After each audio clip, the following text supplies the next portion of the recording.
I'm Alex Makovica from inside the Nebraska Soybean Board Studios. Let's look at some factors shaping the ag trade today. And joining us is Kyle Bumstead, a livestock market analyst. Kyle, we're looking at the trade today. Live and feeder cattle are trading higher, but not by a ton. Tell us more about today's activity. What's influencing the markets?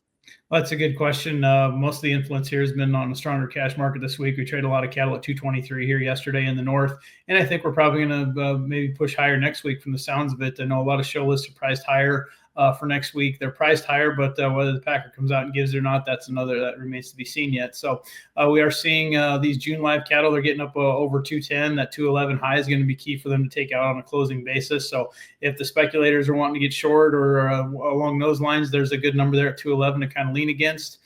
We are seeing the feeder cattle press higher as well on decent feeder cattle sales out there in the country. I think this index could push up to maybe around 298 here next week. Kind of depends on how these direct cattle trade here this afternoon and over the weekend. But I think that there's some opportunity there for those feeders to maybe make just a little bit press on higher. But I am a little concerned on the back half of the month here with the numbers of feeders that we have to come to town. And the quality of those cattle coming to town too. I've been told there's a lot of big wheat cattle that are supposed to be hitting the sale barns here later this month. So that's going to be an interesting move here by the feeders later as we get into later May. Something else to keep an eye on too, as well as this box beef market here.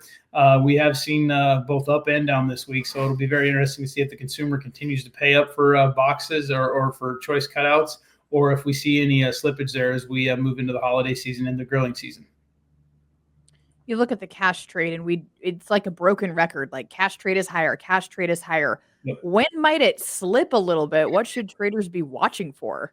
That's a good question. If these spreads start to fall apart and we start losing the commercial support underneath this market, that might be a telltale sign there. Now today the spreads are a little bit weaker, but yesterday we closed on very strong, very high levels. We do have the golden roll coming up here next week. That's going to be something to watch as well too. What volume gets moved out to what months and where, and how they perceive that.